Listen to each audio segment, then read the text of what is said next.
কিন্তু কেন আমি বাচ্চাবে প্রশ্ন করাই, আমাকে বলা হলো যে তোমার টার্গেট যে নিয়েছে তার কাছে যে তুমি প্রশ্ন করো।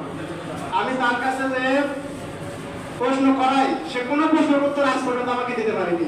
গত একটি বছরে আমাকে যিনি টার্গেট নিয়েছে রোপণ করার জন্য, একটি বছরে আমার রিপোর্টও দেখেনি, আমি যে রোপণ হবে কি হবে না আমার কোনো খোঁজ খবর নেয়নি।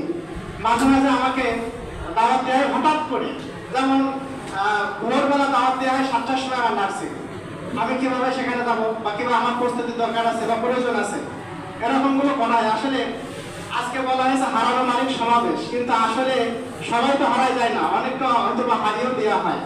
এজন্য আমার পরামর্শ হচ্ছে যে একজন মানুষ সে হয়তো বা প্রোগ্রামে আসতে পারছে না বা 2টা অ্যাবসেন্ট করেছে বা সে পড়ালেখায় দুর্বল বা তার রিপোর্টের কাজে দুর্বল, কিন্তু তাকে নার্সিং এ যে কোনো কাজে রেখে দেয় পরামর্শ, কিন্তু তাকে বাদ দিয়ে দেওয়া, কোনো প্রশ্নের উত্তর না দেওয়া, এটাতে তার মন ভেঙে যায়। এজন্য আমার পরামর্শ যে কোনো ভাইকে যেন বাদ দেওয়া না হয়, তাকে যে কোনো কাজে ক গুরু খ গুরু ক গুরু খ গুরু গুরু বারো বাড়ানো তার প্রয়োজন নেই, তারা সবাই নার্সিং এ থাকুক, যেন কাউকে বাদ দেওয়া না হয়।